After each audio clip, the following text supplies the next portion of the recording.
yang di rumah maupun yang mendengar ibadah hari ini, mari sama-sama kita persiapkan hati kita untuk datang ke hadiratnya Tuhan, beribadah sungguh-sungguh.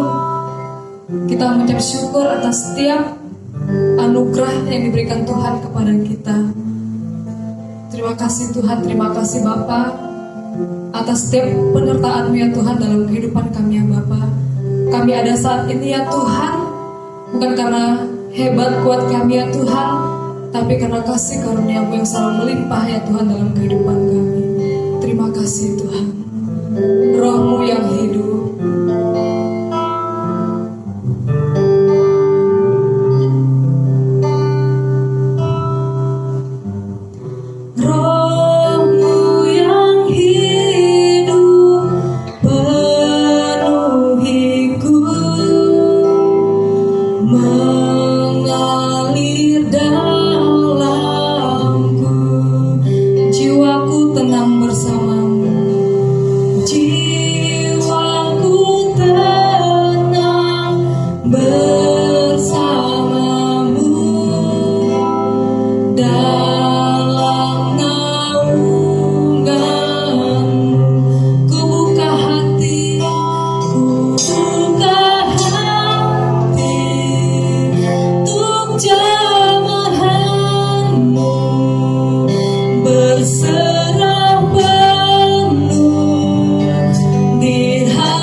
alih hidup kami Tuhan. Terima kasih Tuhan.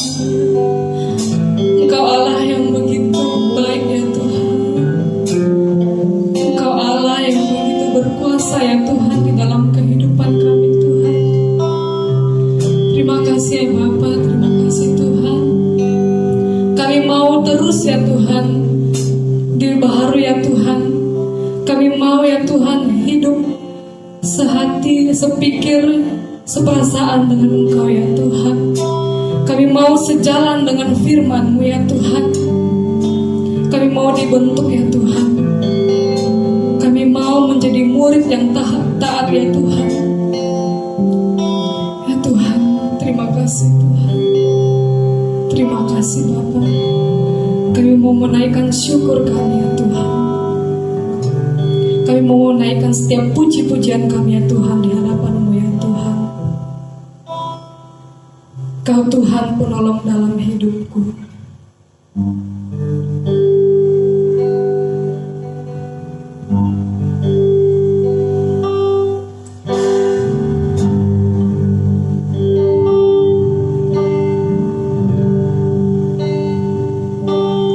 Kau Tuhan penolong dalam hidupku. Ku percaya hanya kepadamu.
Kasih yang begitu besar lebih kuat dari dosa.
Silakan duduk.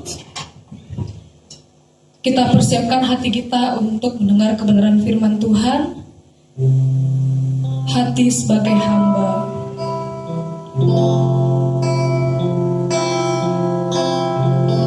Ku tak membawa apapun juga saat ku datang ke dunia.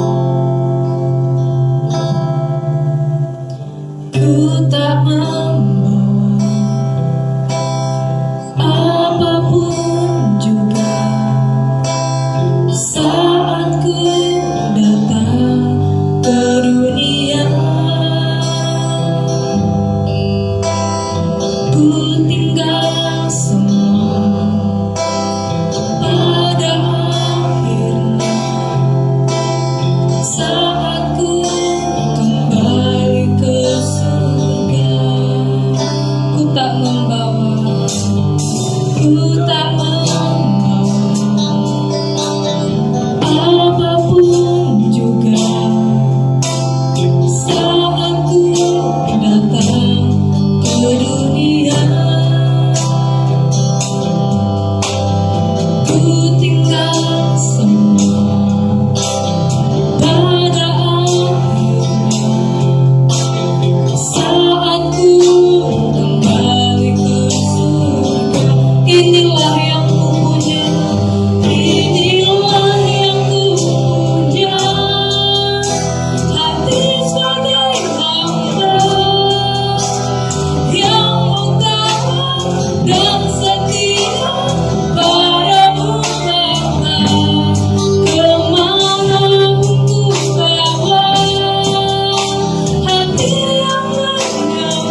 hati yang menyembah dalam roh dan kebenaran sampai selamanya.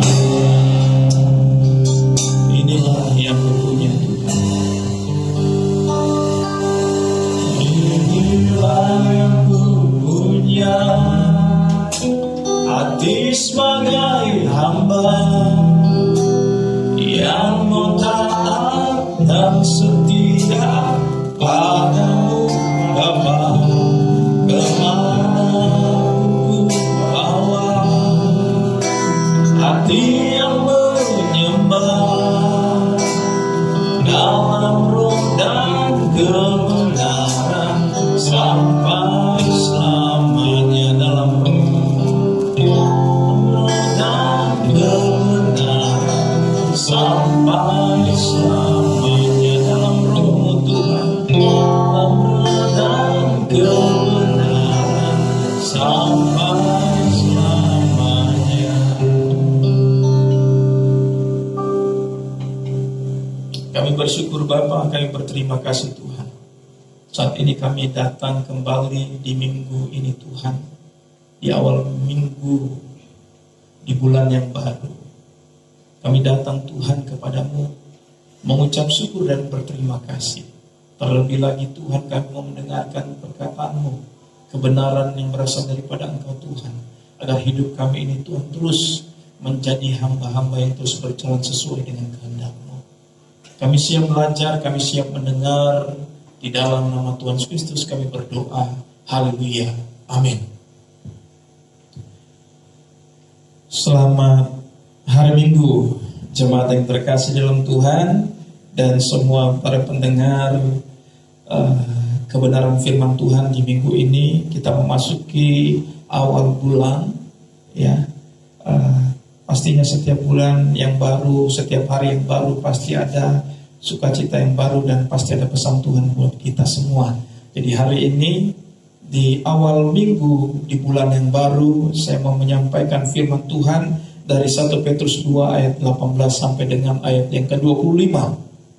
1 Petrus 2 ayat 18 sampai dengan ayat yang ke-25. Di minggu-minggu sebelumnya saya juga menyampaikan firman Tuhan dari 1 Petrus, dari 2 Petrus, ya, dari 2 Petrus, ya. Dan sekarang saya teruskan ke 2 Petrus 2 ayat yang ke-18 sampai dengan ayat yang ke-25. Firman Tuhan, silakan jemaat yang ada di rumah ambil Alkitabnya, buka Alkitabnya, kemudian mari kita baca bersama-sama dan perhatikan. Saya akan membacanya bagi semua yang mendengar firman hari ini. Penderitaan Kristus sebagai teladan. Hai kamu hamba-hamba Tuhan, hamba-hamba, tunduklah dengan penuh ketakutan kepada Tuhanmu, bukan saja kepada yang baik dan peramah, tetapi juga kepada yang bengis. Sebab adalah kasih karunia jika seorang karena sadar akan kehendak Allah menanggung penderitaan yang tidak harus ia tanggung. Sebab dapatkah disebut pujian jika kamu menderita pukulan karena kamu berbuat dosa? Tetapi jika kamu berbuat baik dan karena itu kamu harus menderita, maka itu adalah kasih karunia pada Allah. Sebab untuk itulah kamu dipanggil, karena Kristus pun telah menderita untuk kamu dan telah meninggalkan teladan bagimu, supaya kamu mengikuti jejaknya. Ia tidak berbuat dosa dan tipu tidak ada dalam mulutnya. Ketika ia dicaci maki, ia tidak membalas dengan caci maki. Ketika ia menderita, ia tidak mengancam, tetapi ia menyerahkannya kepada Dia yang menghakimi dengan adil. Ia sendiri telah memikul dosa kita di dalam tubuhnya di kayu salib, supaya kita yang telah mati terhadap dosa hidup untuk kebenaran. Oleh bilur-bilurnya kamu telah sembuh. Sebab dahulu kamu sesat seperti domba, tetapi sekarang kamu telah kembali kepada gembala dan pemelihara jiwamu. Ya.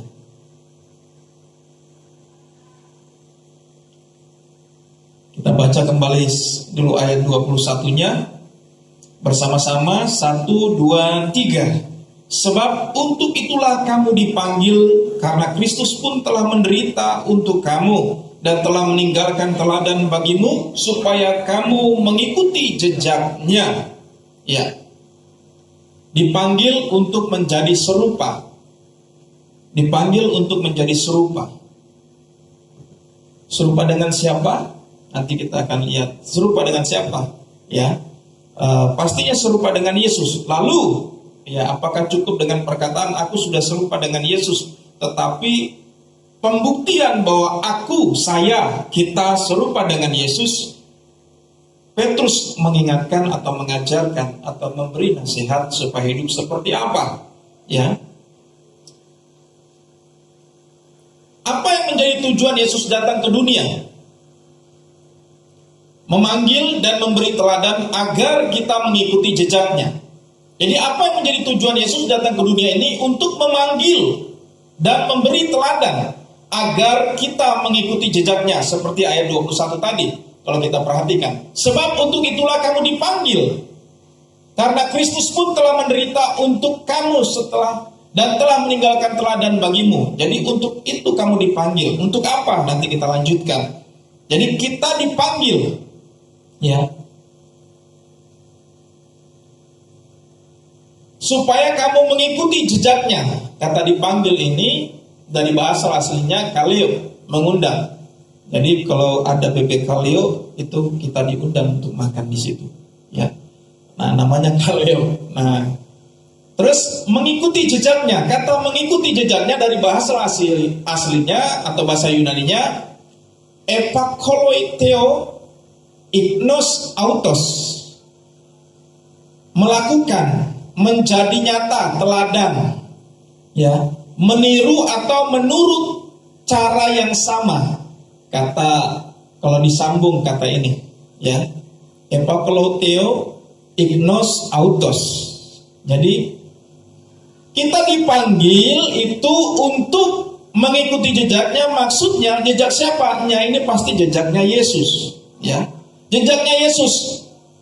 Artinya itu kita dipanggil, kita diundang untuk meniru atau menurut cara yang sama seperti Yesus hidup, gitu. Jadi seperti Yesus hidup, caranya seperti apa? Bagaimana dia hidup? Bagaimana dia menyelesaikan segala sesuatu, atau bagaimana dia mengerjakan pekerjaan-pekerjaan di dalam kehidupannya. Kita diundang untuk meniru atau menurut cara yang sama. Atau saya coba melihatnya dengan menjadi serupa dengan dia. Jadi kalau kita menurut cara yang sama, berarti kan apa yang kita lakukan sama seperti dia, ya. Atau tujuannya menjadi serupa dengan dia, ya, menjadi serupa dengan dia. Ini undangan bagi kita, bagi saya, bagi Bapak Ibu yang ada di rumah, bagi semua yang mendengar firman hari ini. Ini undangan bagi kita semua. Ini panggilan bagi kita semua. Jadi kalau kita perhatikan dari kalimat ini, setiap kita, setiap orang percaya, setiap orang yang menyambut Yesus sebagai Tuhan dan Juru Selamat, itu mempunyai panggilan yang sama, yaitu untuk serupa dengan dia. Jadi jangan berpikir panggilan saya adalah seorang worship leader, panggilan saya adalah seorang hamba Tuhan, atau seorang pembawa firman, saya pemain musik, dan kemudian saya sebagai bagian untuk sliding, kemudian yang lainnya. Bukan. Kalau kita lihat, perhatikan di sini, panggilan kita itu untuk ini, mengikuti jejaknya atau menjadi serupa dengan dia, meniru atau menurut cara yang sama seperti apa hidup Yesus, seperti itulah kita harus hidup. Itu panggilan kita. Tetapi kembali lagi, namanya undangan atau panggilan itu kembali kepada setiap masing-masing kita. Maukah merespon panggilan ini, atau maukah kita merespon undangan ini? Sama seperti restoran kaleo. Nama kaleo itu kan undangan, ya. Orang yang lewat, ada yang lewat begitu saja, atau ada ketika lihat berhenti dan makan di situ. Nah, masing-masing orang punya kebebasan untuk apakah saya mau respon panggilan ini dengan baik, apakah saya mau menyambut panggilan ini, undangan ini dengan baik. Masing-masing kita, pribadi kita boleh memilih. Kita mau menerima undangan Tuhan ini untuk mengikuti jejaknya, untuk meniru atau menurut cara yang sama seperti dia hidup atau serupa dengan dia, atau kita mau hidup kita ini serupa dengan dunia, atau hidup kita ini kita tentukan sendiri. Kita boleh menentukan, tetapi ada undangan, ada panggilan. Tapi bagi semua orang yang menyambut dirinya, menyambut Yesus sebagai Tuhan dan Juru Selamat, yang menyebut dirinya sebagai pengikut Kristus, maka panggilan ini adalah panggilan yang harus kita lakukan. Ya, undangan ini adalah undangan yang harus kita hadiri. Ya, untuk menjadi serupa dengan dia atau meniru menurut cara yang sama. Ya. Inilah panggilan kita, yaitu hidup menurut cara yang sama dengan Yesus, atau hidup serupa dengan dia, dan ini adalah kemauan Allah. Jadi bukan kemauan kita, ini adalah kemauan Allah. Ini adalah kehendak Allah. Kalau kita perhatikan di ayat yang 19 dan 20, kita perhatikan bersama-sama. Silakan Kak Lin boleh membacakan ulang kembali buat kita semua. Ayat 19 dan 20. Ayat 19. Sebab adalah kasih karunia, jika seorang karena sadar akan kehendak Allah, menanggung penderitaan yang tidak harus dia tanggung. Oke, stop dulu sebentar di situ. Iya. Sebab adalah kasih karunia, jika seorang karena sadar akan kehendak Allah, akan kemauannya Allah, akan keinginannya Allah. Nah, jadi kita ini karena kemauannya Allah, kembali lagi yang seperti tadi ya. Ini menerima panggilan, mengikuti undangan, hadir di dalam panggilan itu. Kita ini mau menurut cara yang sama dengan Yesus, hidup serupa dengan dia, dan ini adalah kemauan Allah. Ini adalah kehendak Allah. Ya. Ini kemauan Allah. Dan itu harus dengan sadar, ya. Jika seorang karena sadar akan kehendak Allah, ya, menanggung penderitaan. Kalau kita perhatikan di ayat 18 ini menceritakan, saya coba merenungkan, memikirkan, hai kamu hamba-hamba, tunduklah dengan penuh ketakutan. Dimulai dengan kalimat yang seperti ini. Hai kamu hamba-hamba, tunduklah dengan penuh ketakutan kepada Tuhanmu, bukan saja kepada yang baik dan peramah, tetapi juga kepada yang bengis. Nah, kalau kita perhatikan di sini, hamba-hamba pada saat itu ini benar-benar hamba. Mereka benar-benar seorang pekerja di satu rumah, dan dia di bawah seorang tuan, atau ada tuan yang mengatur dia. Ya. Nah, hamba-hamba ini, kalau saya coba melihat kenapa Rasul Petrus mengingatkan kepada mereka, memberitahukan kepada mereka, ada apa yang terjadi kepada mereka, ya. Nah, kalau kita perhatikan, kita renungkan bahwa seorang hamba atau seorang budak atau seorang pekerja di zaman dulu itu, mereka tidak punya hak atas dirinya. Jadi kalau mereka bekerja atau menjadi seorang hamba, mereka mempunyai ikatan terhadap sang tuannya, pemilik hidupnya. Jadi mereka sendiri pun tidak berhak atas hidupnya, tidak bisa memilih mau kemana, mau ke situ atau kemana, tidak bisa. Tetapi apa yang dikatakan oleh tuannya, pergi ke sana maka dia akan pergi, datang ke sini maka dia akan datang. Itu seorang hamba. Nah, kalau kita perhatikan di sini kalimat ini dari ayat 18, hai kamu hamba-hamba, tunduklah dengan penuh ketakutan kepada Tuhanmu, bukan saja kepada yang baik dan peramah. Jadi mungkin saja pada saat itu terjadi, ada hamba-hamba yang memiliki tuan yang baik dan peramah. Lalu tetapi juga mereka tunduk kepada atau takut. Mereka penuh tunduklah dengan penuh ketakutan, dengan segala hormat. Maksudnya di situ penuh ketakutan dengan segala hormat kepada Tuanmu, bukan saja kepada yang baik dan peramah. Jadi mereka tunduk hormat kepada yang baik dan peramah. Tetapi Petrus mengingatkan kepada mereka, bukan saja kepada mereka yang seperti ini saja, tetapi kepada mereka yang bengis pun kalian harus hormat. Waduh, ya. Ini yang diingatkan Petrus kepada jemaat pada waktu itu.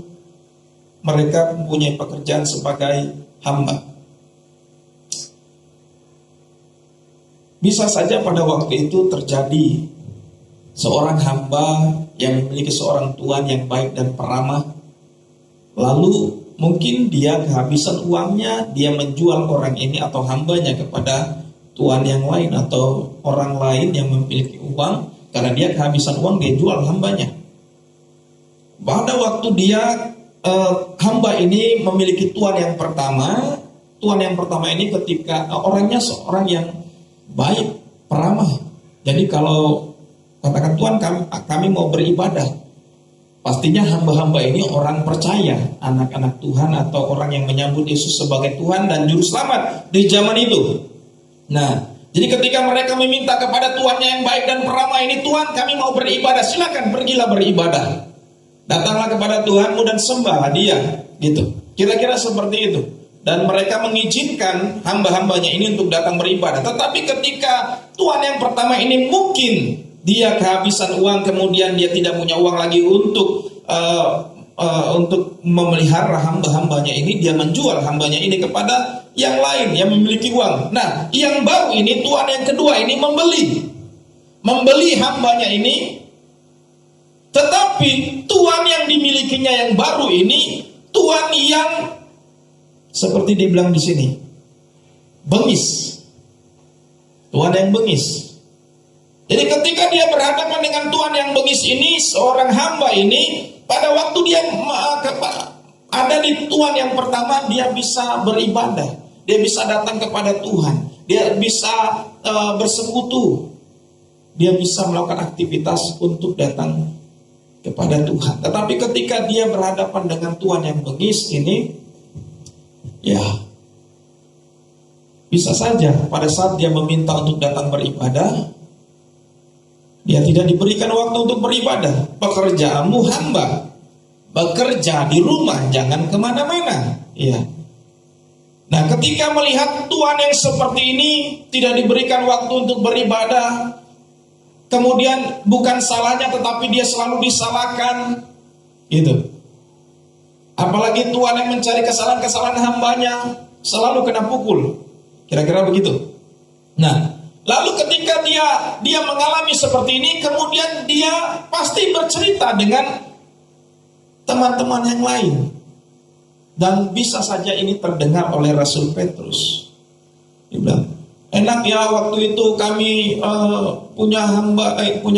punya tuan yang peramah dan baik. Kami selalu diberikan waktu untuk beribadah. Kami tidak pernah dipukul atau bukan salah kami. Tetapi sekarang bukan salah kami pun kami dipukuli, kami dianiaya, gitu. Tuhan kami ini bengis sekali, tidak memberikan waktu kami untuk beristirahat ataupun untuk mencari Tuhan. Nah, mulai membanding-bandingkan. Ya. Misalnya ini terdengar oleh Rasul Petrus, dan Rasul Petrus mengingatkan kepada mereka, hai hamba, tunduklah dengan penuh, dengan segala hormat, ya, kepada Tuhanmu, bukan saja kepada yang baik dan peramah, tetapi juga kepada yang bengis. Ya.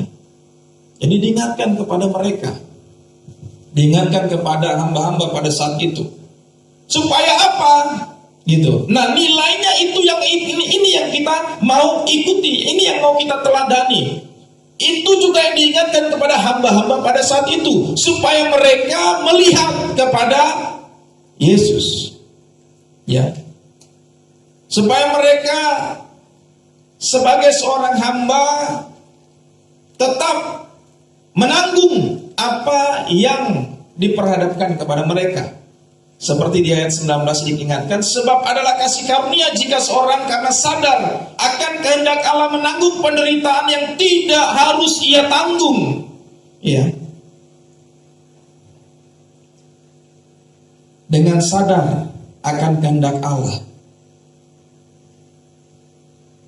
menanggung penderitaan yang tidak harus ia tanggung, itu sebuah kasih karunia. Ya. Dan di ayat 20 kalian bisa teruskan tadi di ayat 20-nya.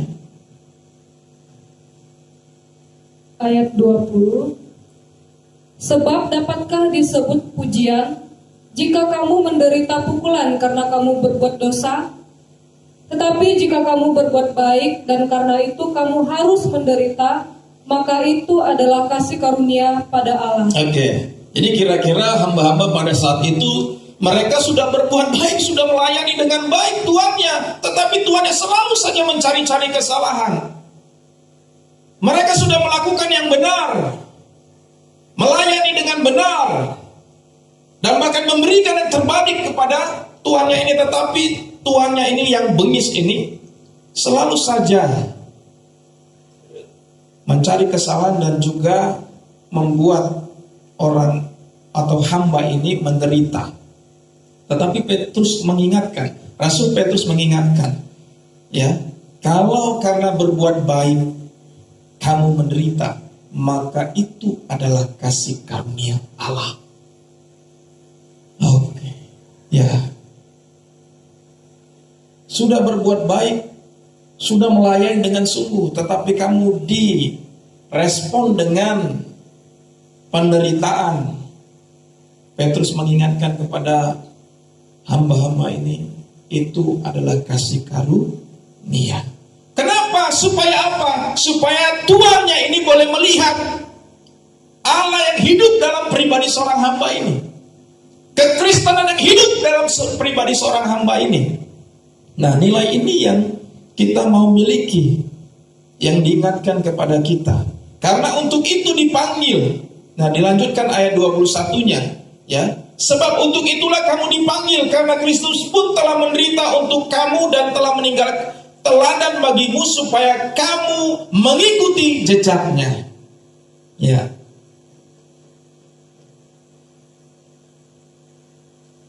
Ya, kata sadar ini tadi dengan hati nurani, ya.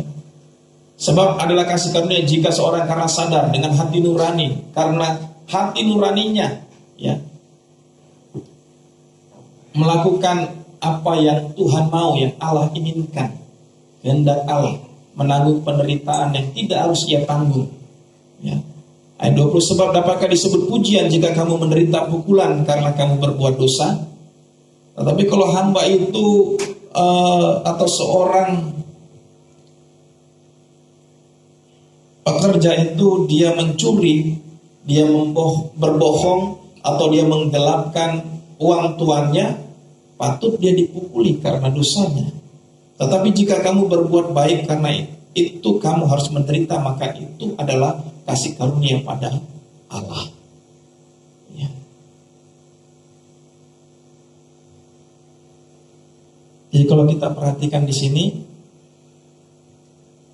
ketika kita melakukan hal yang baik, ya, tetapi tidak diperhitungkan atau kita tidak dianggap atau kita tidak direspon dengan baik, bahkan malah kita diperhadapkan dengan umpatan, makian atau cemoohan, ya, atau ejekan. Petrus bilang, kita mencatat itu adalah kasih karunia, garis kasih karunia, anugerah, ya. Supaya apa? Baik kita yang mengalami penderitaan atau kesusahan atau kesulitan, kita semakin bertumbuh, semakin dewasa di dalam Tuhan. Bukan kita saja, Nah, tetapi orang yang melakukan penganiayaan ataupun membuat kita menderita atau mengejek kita ketika kita melakukan hal yang baik tetapi direspon dengan ejekan, dengan umpatan, dengan cemoohan orang, ya, pasti orang ini lambat laun akan melihat, kenapa kok sahabat ini diperlakukan dengan, dia sudah lakukan yang baik tetapi kita perlakukan dengan cemoohan atau ejekan, ya, kenapa dia tetap melakukan yang baik kepada saya? Itu akan menimbulkan pertanyaan bagi orang tersebut. Akhirnya dia akan bertanya, kenapa? Di situ kita bisa memberitakan kebenaran. Ya. Menderita, ya, mengalami kesusahan, kesulitan, ya, bukan karena dosa, tetapi karena hal yang baik yang kita lakukan, hal yang benar yang kita lakukan, karena kehendak Tuhan, ya, tadi karena maunya Tuhan. Ketika kita melakukan maunya Tuhan tetapi direspon dengan lingkungan kita, orang-orang di sekeliling kita tidak bisa menerima ataupun mencemooh kita, ataupun bahkan mereka sampai menganiaya kita, itu adalah kasih karunia. Ingat, itu adalah kasih karunia. Karena apa? Kita melakukan maunya Tuhan atau kehendak Tuhan, ya, bukan karena kebodohan kita atau karena dosa yang kita perbuat, ya. Di sini,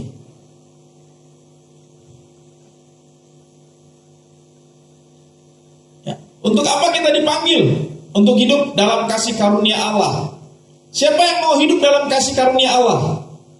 Kalau kita ditanya yang di rumah, Bapak Ibu, saudara-saudari semua, pasti kalau jika ditanya hal yang seperti ini, siapa yang mau hidup dalam kasih karunia? Kita akan angkat tangan, saya mau.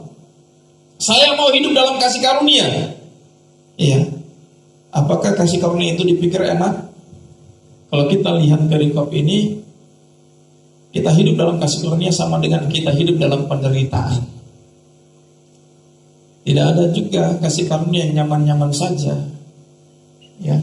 Hidup dalam kasih karunia kita bukan hidup dalam kenyamanan, ya. Kita berpikir hidup terus di dalam berkat Tuhan yang berkelimpahan.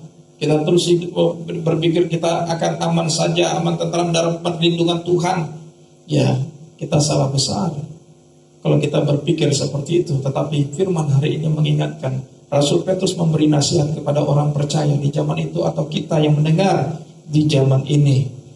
Orang yang hidup dalam kasih karunia. Siapa yang mau hidup dalam kasih karunia? Siapa yang mau hidup? Kalian mau hidup dalam kasih karunia? Siap tidak? Tinggalkan sudah. Iya. Oke. Siap.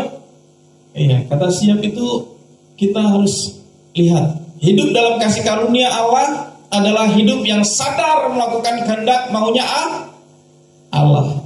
Kehendak atau maunya Allah. Hidup dalam kasih karunia Allah adalah hidup yang sadar melakukan kehendak atau maunya Allah. Sadar,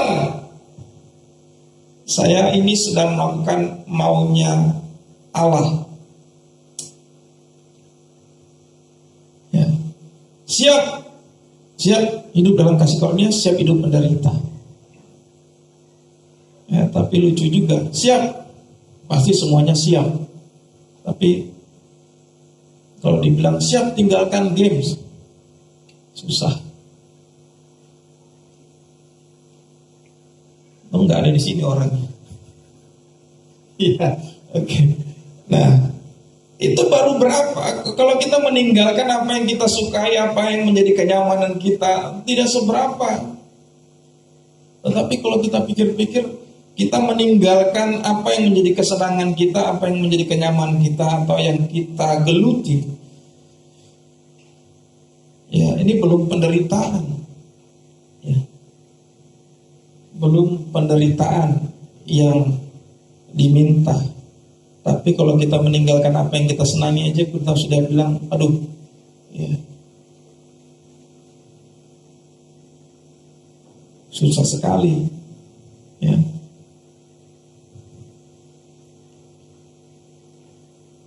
Banyak alasan-alasan yang kita buat, ya. Banyak alasan-alasan, tetapi kita mau hidup dalam kasih karunia Allah. Ini jadi pertanyaan buat kita, dan kita apakah mau sungguh-sungguh hidup untuk serupa dengan Allah? Itu pertanyaan buat kita semua.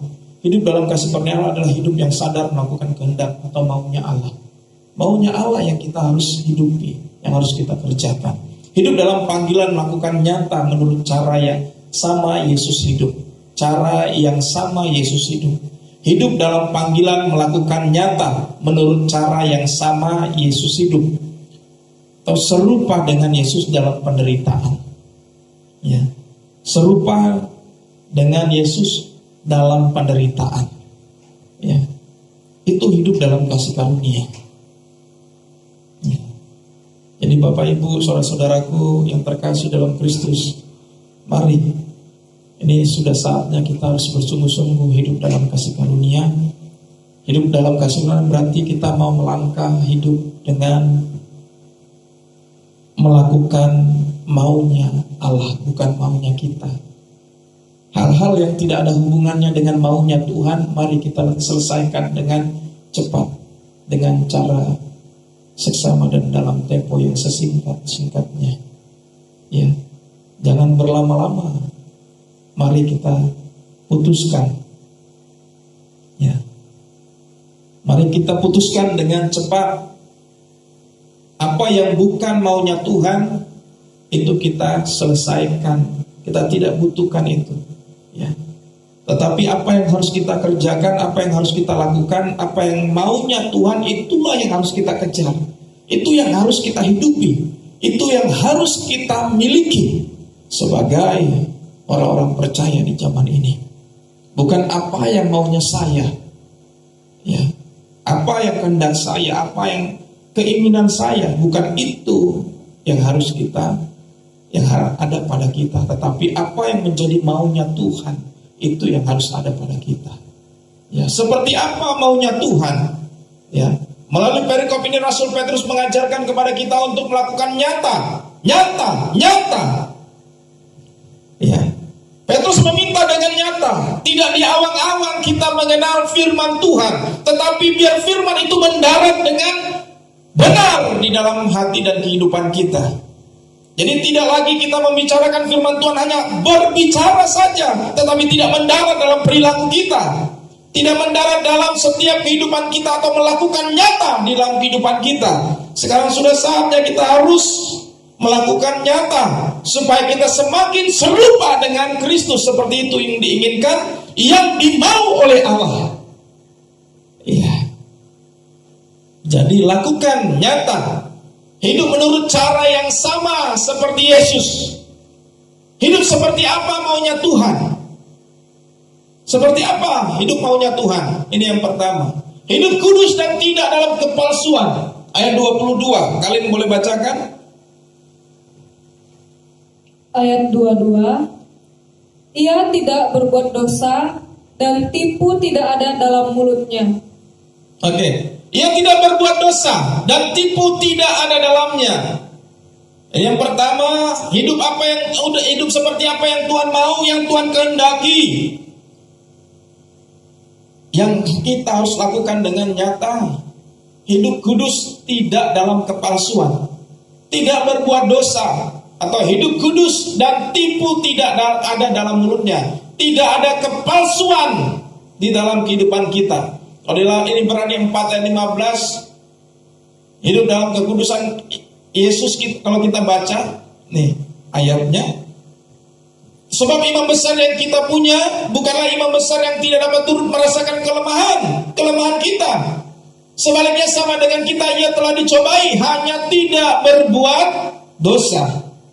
Ya, ia dicobai tetapi tidak berbuat dosa. Dia juga diperhadapkan dengan persoalan, tetapi dia melangkah seperti maunya Bapa. Dia melangkah seperti maunya Bapa. Dia bukan tidak dicobai, iblis datang mencobai dia. Bahkan di Taman Getsemani pun dia diperhadapkan dengan pilihan, tetapi dia melangkah maunya Bapa. Jadi ini yang harus kita miliki juga.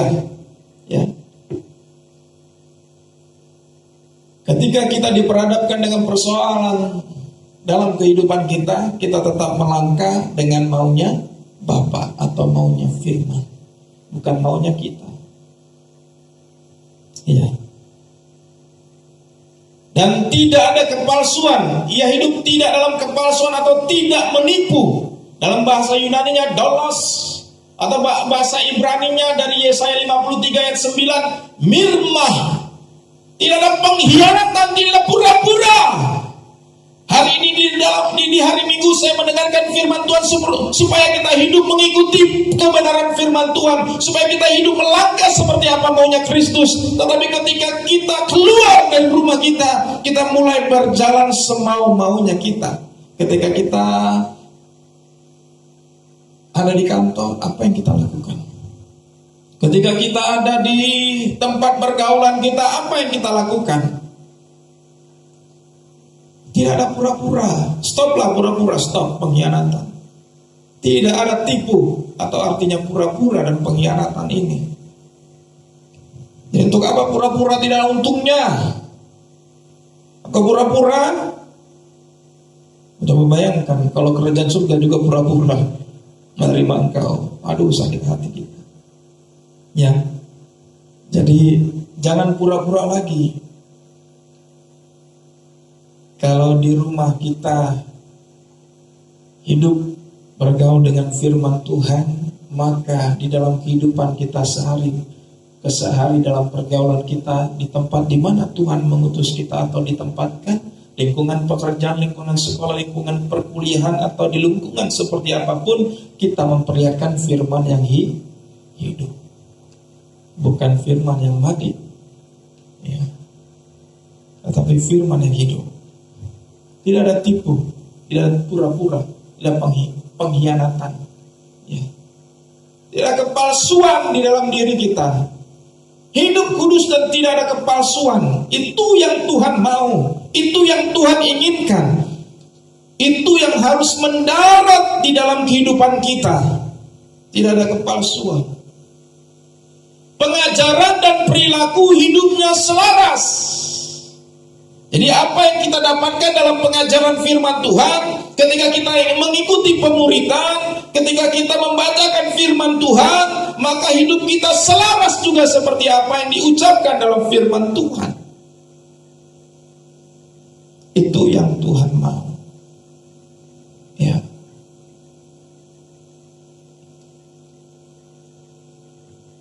Selaras, sejalan, serupa, katanya itu. Serupa artinya selaras juga. Ya. Tidak ada perbedaan, tetapi sama seperti apa yang Kristus lakukan, katakan, firmankan kepada kita, itu yang kita lakukan. Ya. Pengajaran dan perilaku jangan ada pengkhianatan atau pura-pura. Ya. Pura-pura baik, pura-pura mengasihi, pura-pura memberi, pura-pura dalam perahu, gitu. Iya. Mau memberi tetapi embel-embelnya kita mau cari nama. Ya. Untuk apa? Gak guna. Ya. Mengasihi supaya kita terlihat sebagai orang Kristen, tidak guna juga. Ya. Lakukan dengan ketidakpura-puraan, tetapi dengan kejujuran yang murni, ya, bahwa saya lakukan karena saya, ya, pengikut Kristus, karena saya, ya, melakukan apa yang diinginkan Tuhan. Ya. Jadi pengajaran kita dengan perilaku kita harus selaras. Perhatikan baik-baik, apakah selaras? Ya. Itu yang pertama. Kemudian yang kedua, hidup dalam kelemah lembutan. Ketika ia dicaci maki, ia tidak membalas dengan mencaci maki. Ketika ia menderita, ia tidak mengancam, tetapi ia menyerahkannya kepada Dia yang menghakimi dengan adil. Sikap tidak membalas atau sabar terhadap perlakuan jahat, tetapi merespon dengan baik dan menyerahkan atau mempercayakan kepada Allah apa yang dialami. Ini saya buat di poin yang kedua, hidup dalam kelemah lembutan. Ya. Sekarang yang saya lakukan bertambah di 2 minggu, hampir 3 minggu ya. Hampir 3 minggu yang saya lakukan, waktu bersama dengan Yeri, saya harus memberi waktu untuk mengajarkan firman Tuhan. Jadi dari saat teduh, satu ayat, lalu di saat teduh itu menceritakan ya, dari ayat ini Tuhan mau menyampaikan apa ya, dan bahasa yang dimengerti oleh anak-anak. Dan hari yang kemarin tentang kelemah lembutan seperti ini ya. Hidup dalam kelemah lembutan sama ya. Ya, kamu menjadi anak yang lemah lembut atau anak yang pemarah gitu. Ditulis di situ. Lemah lembut atau pemarah. Jadi di situ juga dikasih contoh. Seperti ini juga contohnya. Nah, ketika engkau ya diusilin gitu sama temanmu gitu ya. Nah, respon apa yang diberikan gitu. Begitu juga ketika engkau harus hidup seperti apa gitu. Harus menghormati, harus sopan kepada teman-teman, harus sopan kepada guru, harus sopan kepada orang tua. Itu ditulis seperti itu. Ya, saya mengajarkan harus sopan. Nah, tapi Yeri kan selalu diingatkan. Nah, nanti sebentar dia sudah mendengar, oh iya, ya kan? Nah, mau pilih yang mana? Mau orang yang lemah lembut atau mau yang pemarah? Gitu. Tiba disebut pemarah, dia langsung hehehe gitu kan. Karena dia suka marah-marah. Gitu. Nah, ketika saya bilang, siapa yang suka marah-marah? Enggak lagi bapak, katanya begitu ya. Nah, kenapa? Ya, sebentar nanti dibilang tidak mau marah-marah. Nanti kalau dia bermain dengan adiknya, ada mainan yang dipegang adiknya dan dia mau merebutnya, dan dia pun marah-marah juga. Ketika adiknya juga pegang HP, dia juga mau pegang HP. Tapi kalau tidak diberikan HP, dia marah-marah. Nah, di situ saya mulai mengingatkan, apa yang kita pelajari hari ini? Apa yang Bapak kasih tahu tadi? Tadi diajarkan Tuhan Yesus seperti apa? Ya. Lemah lembut, ya. Tidak membalas, sabar terhadap perlakuan jahat, tetapi merespon dengan baik dan menyerahkan atau mempercayakan kepada Allah apa yang dialami. Inilah yang dilakukan oleh Yesus. Ketika dia dicaci maki, ketika dia menderita, ia tidak membalas caci maki atau penderitaan itu. Dia tidak mengancam, ya, tetapi dia menyerahkan kepada Dia yang menghakimi dengan adil. Ya. Dia mempercayakan hidupnya. Dia mempercayakan apa yang dialaminya itu kepada Tuhan, kepada Bapa. Ya, sama halnya apa yang harus kita lakukan juga, respon seperti apa yang harus kita, yang ada pada kita untuk berhadapan dengan hal yang seperti ini. Ya. Mempercayakan kepada Allah, menyerahkannya kepada Dia yang menghakimi dengan adil. Tetapi bukan pula ketika ada orang yang mencemooh kita, ada orang yang menjahati kita, ada orang yang tidak suka dengan kita mulai berdoa, Tuhan pendekkan umurnya. Bukan seperti itu, ya. Atau Tuhan hajar dia. Bukan. Tuhan tidak mengajarkan kita untuk berkata atau berdoa seperti itu, tetapi Tuhan berkati, ya. Tuhan, ya ampuni. Ya, itu yang Tuhan ajarkan kepada kita. Ketika kita berhadapan dengan orang yang mencaci maki kita, orang yang mengejek kita, ya. Mungkin di rumah atau di kantor atau di mana kita pernah diejek, ya. Apakah mengejek pasangan kita atau mengejek tubuh kita atau mengejek yang lain, ejek-ejekan yang lain, ya. Nah, apa yang Yesus lakukan di sini? Dia menyerahkannya kepada Dia, ya. Apapun yang dialami, ya, kita juga pun menyerahkan, mempercayakan kepada Allah, ya, kepada Allah. Itu maunya Tuhan. Itu yang Tuhan inginkan, itu kehendak Allah. Ya, itu yang kedua, hidup dalam kelemah lembutan. Ya. Dan kelemah lembutan ini bukan berarti kita lemah, tidak berdaya. Ya. Bukan itu. Bukan kita tidak bisa berbuat apa-apa, bukan. Ya. Tetapi kuat, karena apa? Tuhan yang memberi kekuatan. Ya. Ini yang ketiga. Apa yang Tuhan mau? Hidup mengutamakan orang lain dan untuk kebenaran. Ayat 24. Ia sendiri telah memikul dosa kita di dalam tubuhnya di kayu salib, supaya kita yang telah mati terhadap dosa hidup untuk kebenaran. Oleh bilur-bilurnya kamu telah sembuh. Ya, hidup mengutamakan orang lain dan untuk kebenaran. Kita perhatikan apa yang dilakukan oleh Yesus ketika dia memberi hidupnya. Dia memberi hidupnya kepada manusia, ya. Dan dia mati di kayu salib supaya manusia, ya, mati terhadap dosa, hidup untuk kebenaran. Ini pun yang Tuhan mau, yang kita harus lakukan, supaya kita mengutamakan seperti apa yang Yesus lakukan, mengutamakan manusia, mengutamakan orang lain dan di dalam dan untuk kebenaran dan di dalam kebenaran. Ketika kita juga mengutamakan orang lain atau melakukan kepentingan orang lain, bukan kepentingan yang bertolak belakang dengan kebenaran, tetapi apa yang kita lakukan untuk kepentingan orang lain itu berada di dalam kebenaran atau untuk kebenaran. Ya. Ini yang harus kita perhatikan. Ya. Untuk kebenaran di kayu sungai. Keadilan, apa yang dituntut Allah, yang dianugerahkan Allah, yang sudah dianugerahkan Allah kepada kita, itu, ya.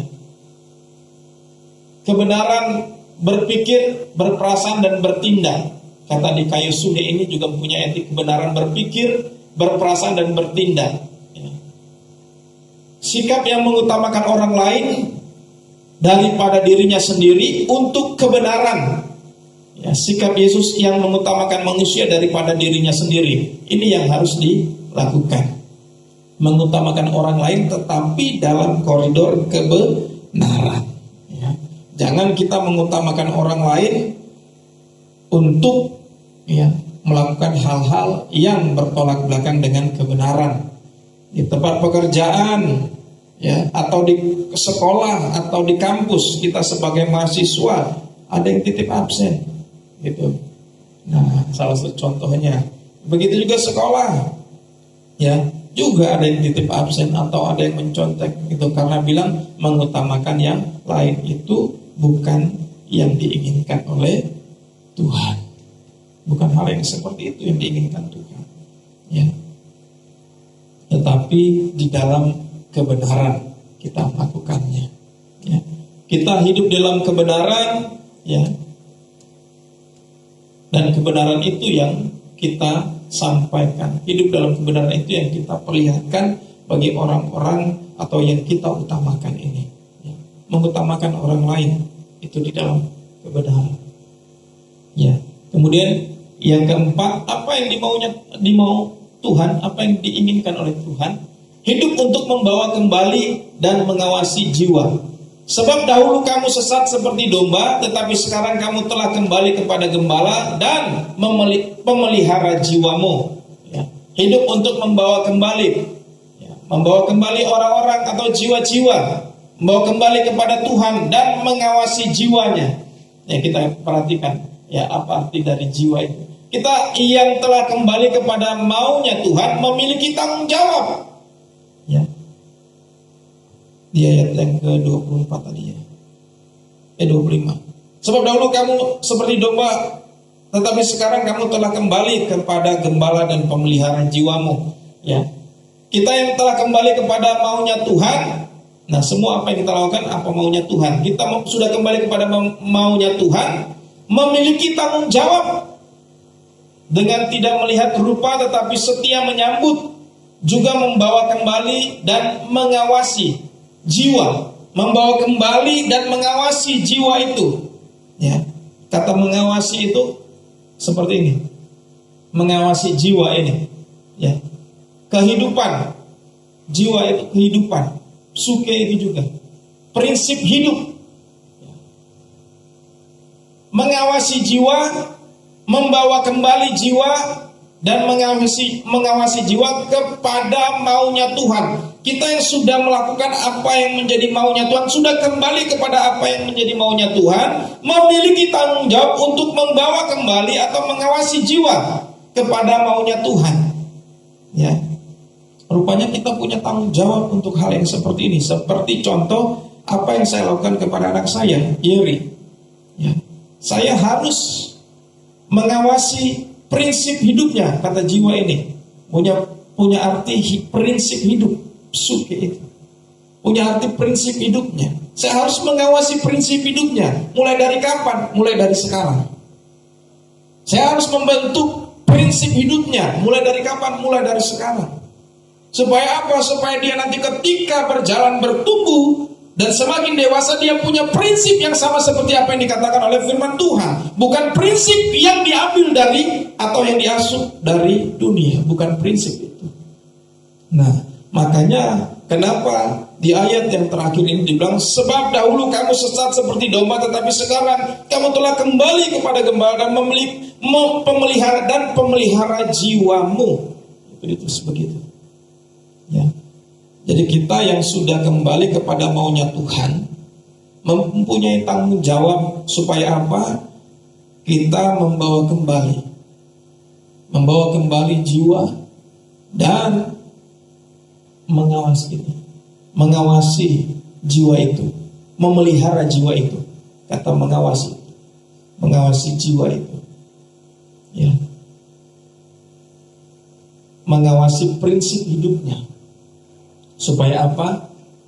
Kembali kepada maunya Tuhan.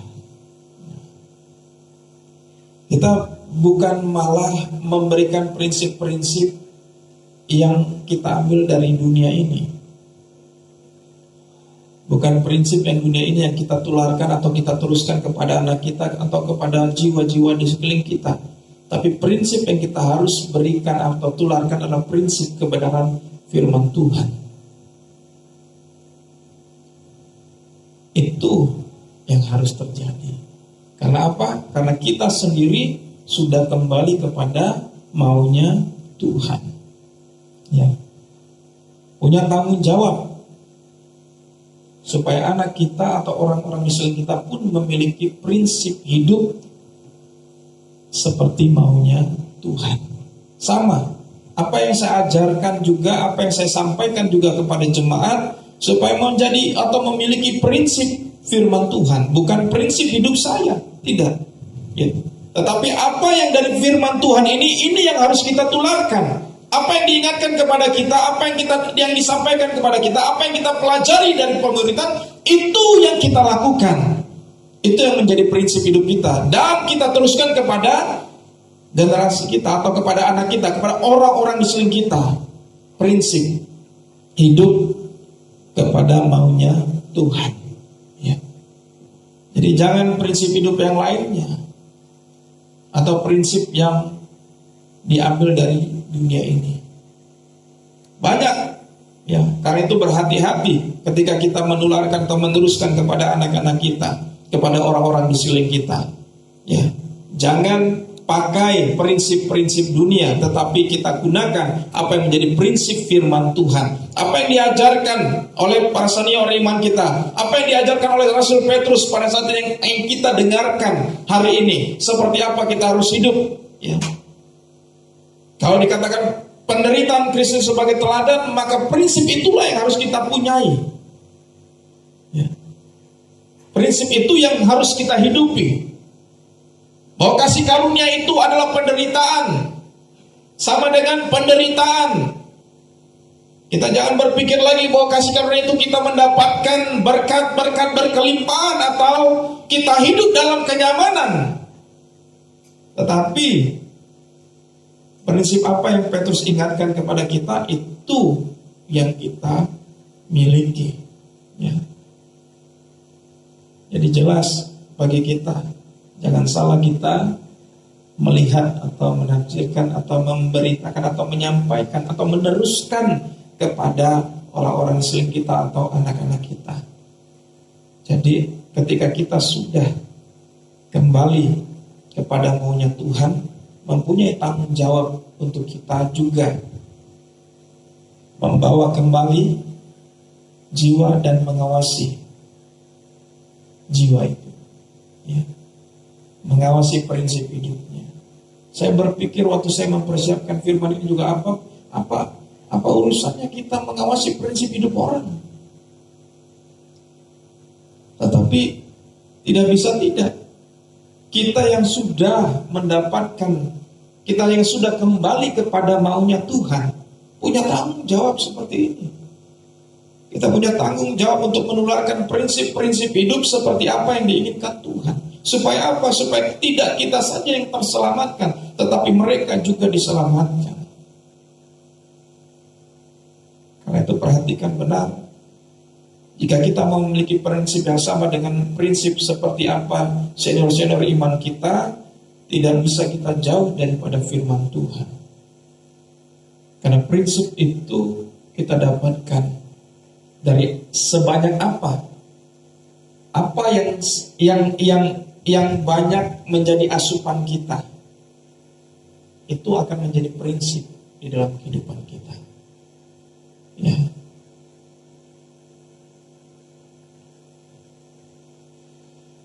Bukan prinsip-prinsip yang dari dunia ini. Mari kita terus belajar apa yang menjadi maunya Tuhan, maunya Allah. Hidup kudus dan tidak dalam palsuan, tidak dalam kepalsuan, hidup dalam kelemah lembutan. Ya. Ketika orang mencemooh atau mengejek kita, kita merespon dengan memberkati. Hidup mengutamakan orang lain dan untuk kebenaran. Ketika kita mengutamakan orang lain pun di dalam koridor kebenaran, bukan dalam pola pikir atau manusia atau perasaan kita. Saya menolong karena perasaan kita, tidak, tetapi kebenaran. Ya. Saya menolong dia karena Tuhan, karena kebenaran. Ya. Ya. Hidup untuk membawa kembali dan mengawasi jiwa, mengawasi prinsip hidupnya. Itu yang tadi saya sampaikan. Mengawasi prinsip hidup anak-anak kita. Mulai dari sekarang supaya nanti mereka dewasa tidak memiliki prinsip yang lain.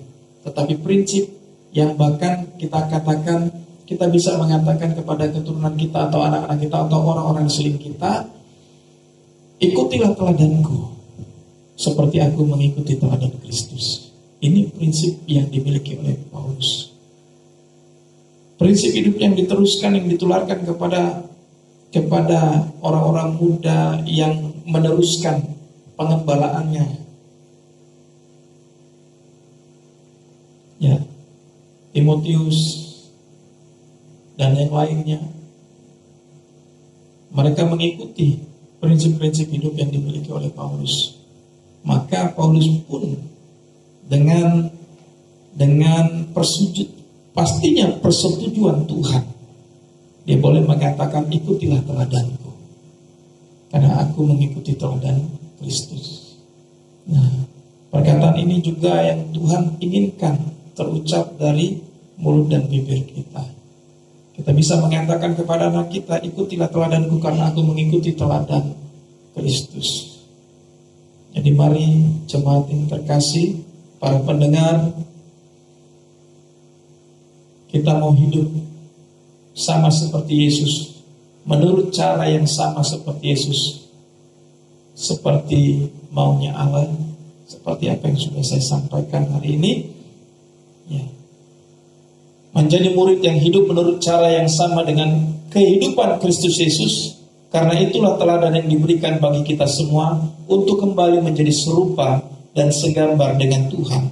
Tuhan memberkati. Ya. Saya undang tim pujian dan kita angkat pujian. Inilah yang kupunya.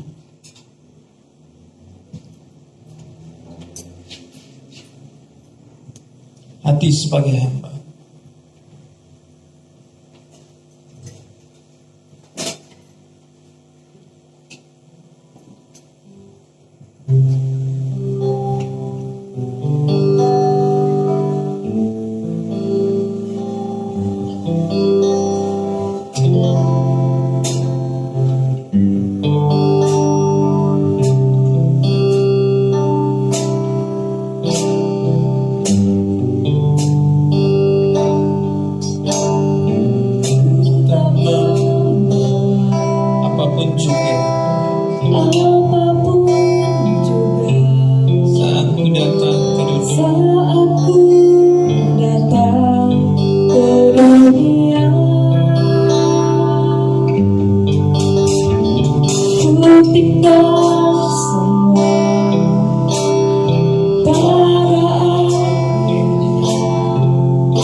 Hari ini kami boleh datang beribadah Tuhan bukan karena hebat dan gagah kami, tetapi karena kasih karunia-Mu di dalam kehidupan kami.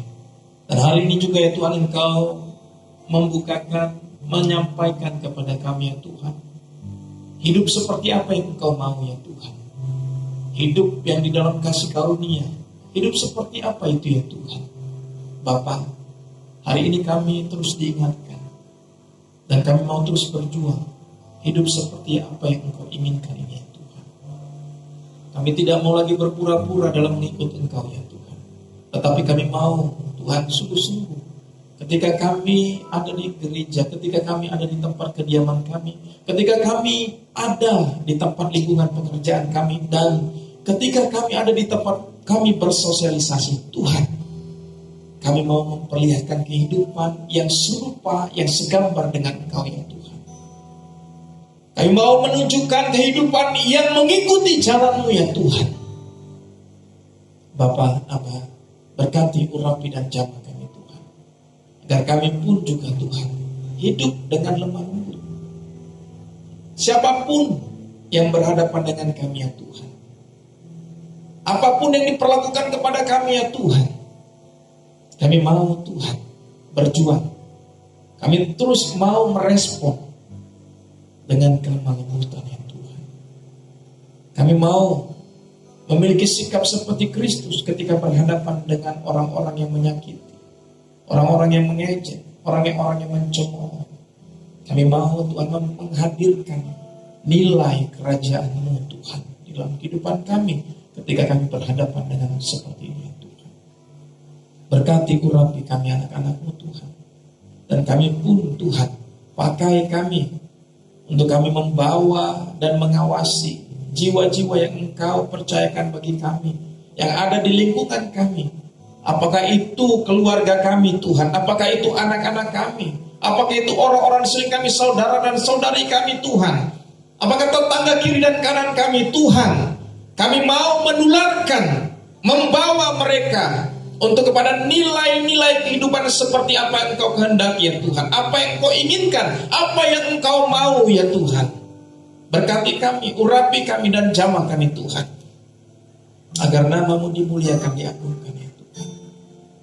Abah, Bapa, berkati, urapi dan jamah kami terus ya Tuhan.